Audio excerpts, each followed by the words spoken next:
नमस्कार मित्रों, मैं पंडित दिनेश कुमार दुबे शास्त्रीय अनुभूत चैनल के माध्यम से एक बार फिर आप लोगों की सेवा में उपस्थित हुआ हूँ। आज हम एक महापुरुष के बारे में बताएंगे जिससे हमारे शनि देवता भी डरते हैं। वैसे तो भारत वर्ष हमारा विश्व गुरु रहा है, संतों की खान है। यहाँ बहुत अच्छे अच्छे महापुरुष पाए गए हैं, लेकिन एक महापुरुष ऐसे हुए हैं जिनसे हमारे शनि देव घबराते हैं, उनका नाम लेने से दूर भागते हैं। आज हम उन्हीं के बारे में आप लोगों को बताने जा रहे हैं। आप लोग ज़रा ध्यान से सुनिएगा, बड़ी अच्छी कहानी है। और सबसे बड़ी बात यह है कि आप लोगों ने सुना होगा शनि देव हनुमान जी से बहुत डरते थे, लेकिन हनुमान जी के अलावा एक और भी ऐसे संत हुए हैं, महापुरुष हुए हैं, महर्षि हुए हैं, जिनसे हमारा शनि देव घबराता है। चलिए हम आप आगे की कथा शुरू करते हैं। बहुत पहले की बात है, आप लोगों ने महर्षि दधीची का नाम सुना होगा। महर्षि दधीची, जिन्होंने अपनी हड्डियों का दान करके अस्त्र शस्त्र बनवाए और बड़े बड़े अस्त्र शस्त्र इंद्र के वज्र तक उनकी हड्डियों से बने, और उन्हीं से फिर राक्षसों का संहार हुआ। अब आप लोग ये जानते ही होंगे कि आखिर महर्षि दधीच की हड्डी से ही अस्त्र शस्त्र क्यों बने। हड्डियाँ तो सभी मनुष्यों के शरीर में होती हैं, बाकी मनुष्यों के शरीर से वज्र क्यों नहीं बने। बड़ा ही मार्मिक विषय है, आप लोग ध्यान से सुनिए। बहुत पहले की बात है, देवताओं और दैत्यों में घनघोर युद्ध चल रहा था।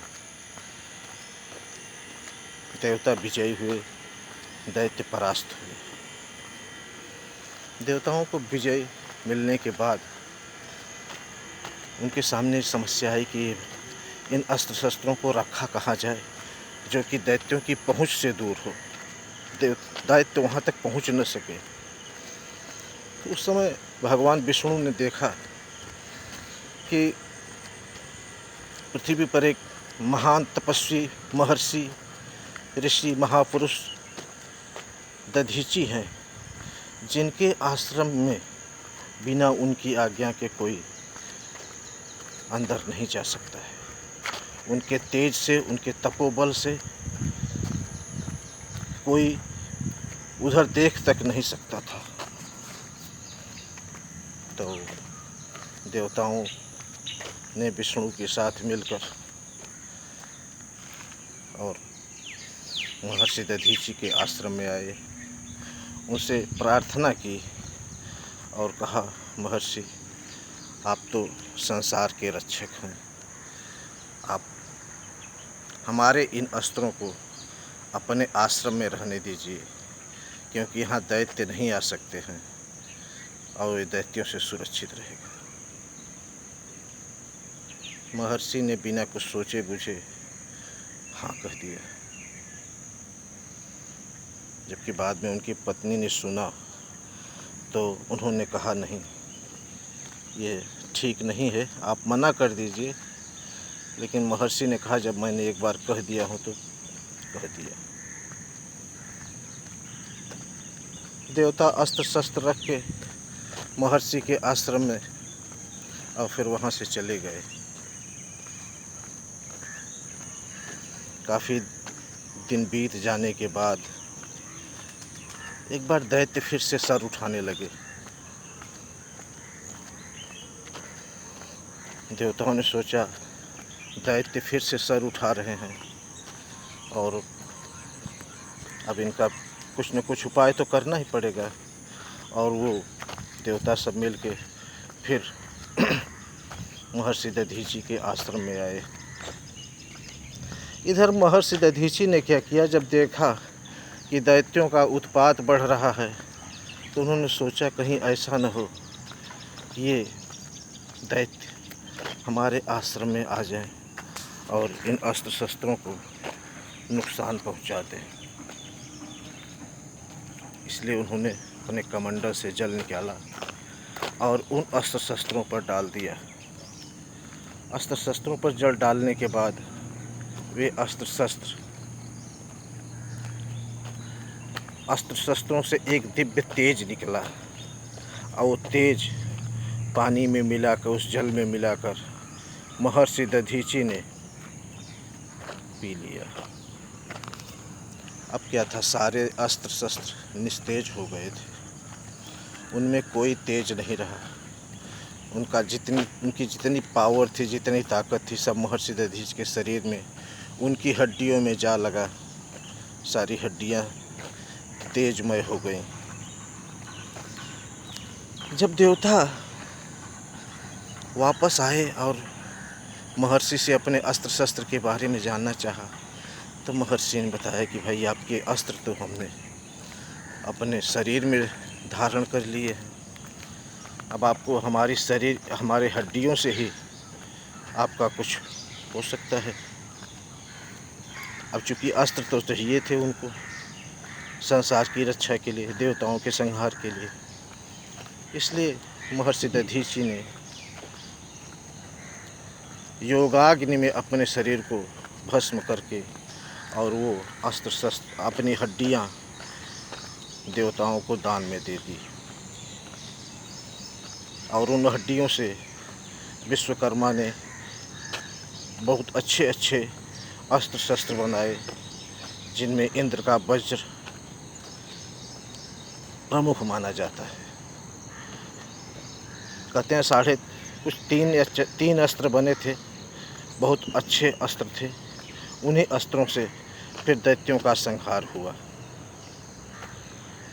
तो अब आगे की कथा ऐसी है कि जब महर्षि दधीचि ने अपने शरीर का दान दे दिया, उनके हड्डियों का दान दे दिया, तो उनके शरीर में केवल मांस बची। प्राण तो निकल चुके थे। उनके मांस पिंड का अंतिम संस्कार चल रहा था और उनकी चिता सजाई गई, चिता जलने लगी और उनकी पत्नी उस चिता को देख न सकी। जब उनकी पत्नी उस चिता को देख न सकी, तो अपने 3 वर्ष के बालक को वहीं बने एक पीपल के कोटर में, एक पीपल का पेड़ था, उसके कोटर में, उसके खोह के अंदर उसको जो है, उन्होंने उस बालक को रख के और स्वयं अग्नि में समाधि ले लिया पति के साथ। इधर बालक उस पीपल के कोटर में भूख प्यास से तड़पने लगा रोने। उस आश्रम में और तो कोई था नहीं। उस बालक की आवाज़ सुनता और हुआ ये कि महर्षि जो थे दधीचि, वे प्राकृतिक जड़ी बूटियों, वनस्पतियों के संरक्षक थे। उनको अपने पिता तुल्य, अपने बच्चों की तरह उनको पालते थे। उन औषधियों ने जब देखा कि महर्षि पिप्पलाद, जिनका नाम तो उस समय नहीं था पिप्पलाद, लेकिन बाद में उनका नाम पिप्पलाद पड़ा, वो भी बताऊंगा कि क्यों पिप्पलाद पड़ा। तो वहाँ की औषधियाँ सब एक होके उस बालक की रक्षा की। उस पीपल के कोटर में पड़े हुए पीपल के फल और पत्ते खाकर, वनस्पतियों द्वारा दिए गए रस को पीकर पिप्पलाद शनैः शनैः बड़ा होने लगा। उसके बाद एक दिन महर्षि नारद उधर से जा रहे थे। उन्होंने देखा कि एक बच्चा, 8 साल का बच्चा, और इन जंगल में अकेले महर्षि को दया आ गई और वहाँ आए, पूछा, बेटा तुम कौन हो? बच्चे ने कहा, ये तो मैं नहीं जानता कि मैं कौन हूँ। बोले, तुम्हारा नाम क्या है? बोले, मुझे ये भी नहीं पता।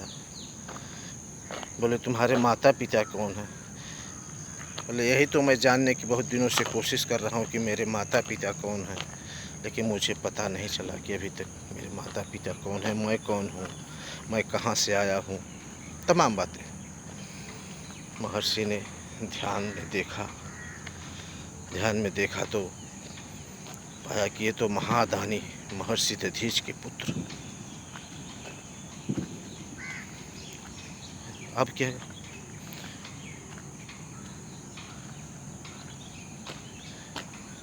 उनको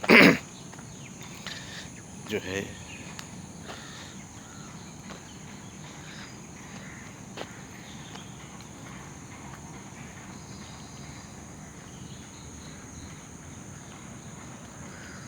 भगवान नारद, महर्षि नारद ने उनको शिक्षा दीक्षा दी और एक मंत्र दिया।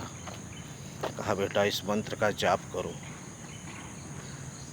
ओम नमो भगवते वासुदेवाय का मंत्र दिया और उसके जाप करने लगे। बड़ी कठोर तपस्या की। भगवान विष्णु को प्रसन्न किया। भगवान विष्णु आए, बोले, वरदान मांगो।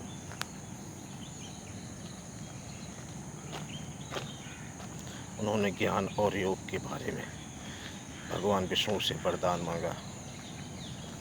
भगवान विष्णु ने तथास्तु कह दिया। फिर उन्होंने ब्रह्मा की पूजा की। ब्रह्मा जी आए। ब्रह्मा जी से किसी भी चीज़ को जलाने की शक्ति मांगी अपनी आँखों से। उन्होंने कहा, मैं जिस चीज़ को देख लूँ वो जल के भस्म हो जाए।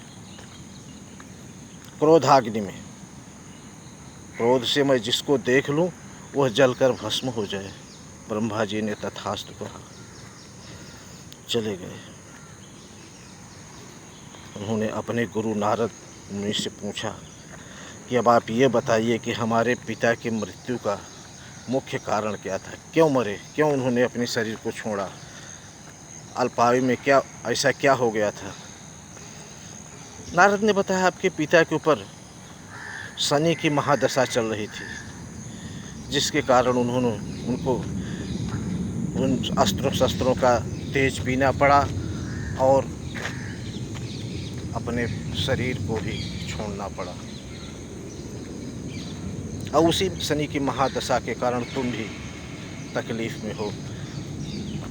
ऐसा ठीक। फिर उन्होंने तुरंत ही शनि का आवाहन किया। शनि का आवाहन किया, शनिदेव आए। महर्षि पिप्पलाद, जो पीपल के फल खा कर केवल बड़े हुए हैं, इस पीपल के फल को खाने के कारण उनका नाम महर्षि पिप्पलाद पड़ा था। पीपल के पेड़ में रहते थे और पीपल के फल ही खाकर वो बड़े हुए थे। शनिदेव के आने के बाद उन्होंने क्रोधाग्नि में उनके शरीर को जलाना शुरू कर दिया। चारों तरफ त्राहि त्राहि मच गई। देवता चिल्लाने लगे। भगवान ब्रह्मा जी आए। उन्होंने विनय किया पिप्पलाद से कि आप शनिदेव को छोड़ दीजिए। पिप्पलाद ने कहा, नहीं, मैं इनको तो नहीं छोड़ सकता हूँ। इन्होंने मेरे पिता को मारा है, मेरा बचपना छीना है। ब्रह्मा जी ने कहा, आप हमसे 2 वरदान प्राप्त कर लीजिए, लेकिन इनको छोड़ दीजिए, इनकी कोई गलती नहीं है। संसार को चलाने के लिए शनिदेव की महादशा हमेशा हर एक व्यक्ति पर बदलती रहती है, कब किसके ऊपर आएगी कहा नहीं जा सकता। महर्षि पिप्पलाद ने सोचा, चलो ठीक है। बोले, ठीक है, आप कहते हैं तो हम इनको छोड़ देते हैं। तो उन्होंने वरदान मांगा। पहला वरदान ये दीजिए कि 5 वर्ष तक बच्चे को, 5 वर्ष से नीचे बच्चे को शनि का किसी प्रकार का कोई ढैया, साढ़े साती या कोई भी कुदृष्टि कुछ भी नहीं लगेगी। मतलब जो बच्चे 5 वर्ष से नीचे हैं उनका शनि कुछ भी बिगाड़ नहीं सकता, शनि की कुदृष्टि उनके ऊपर नहीं रहेगी। ब्रह्मा जी ने तथास्तु कहा। उन्होंने दूसरा वरदान मांगा, कहा मैंने पीपल के पेड़ में रहकर पीपल के वृक्षों को, पत्तों को, फलों को खाकर मैं बड़ा हुआ हूँ। अतः जो व्यक्ति सूर्योदय से पूर्व इन पीपल के वृक्षों पर जल चढ़ाएगा, शनिदेव उसका कुछ भी नहीं कर सकेंगे। इस तरीके से ब्रह्मा जी ने तथास्तु कहा और ब्रह्मा जी वरदान देकर वहाँ से चले गए। महर्षि पिप्पलाद ने सोचा चलो ठीक है, लेकिन इनकी गति थोड़ा धीमी कर दी जाए ताकि जल्दी जल्दी लोगों के पास न पहुंच पाए। ऐसा सोचकर उन्होंने अपना ब्रह्मदंड निकाला और शनिदेव का एक पांव तोड़ दिया, जिसके कारण शनिदेव लंगड़े हो गए और धीरे धीरे चलने की क्षमता आ गई। जहाँ स्पीड में चलते थे अब वो धीरे धीरे चलने लगे। शनैः शनैः चरति यः शनिश्चरः, जो धीरे धीरे चलता है वो शनिश्चर है।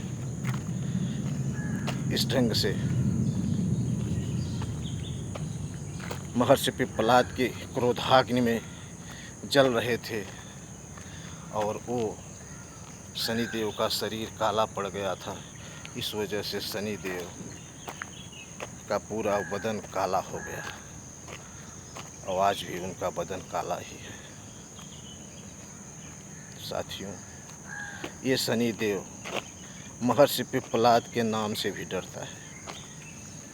जहाँ भगवान पिप्पलाद की कथा वार्ता होती रहेगी, उनकी चर्चा होती रहेगी, वहाँ ये शनिदेव भूल कर भी नहीं जाएगा, उनसे 10 कदम दूर ही रहेगा। धन्यवाद।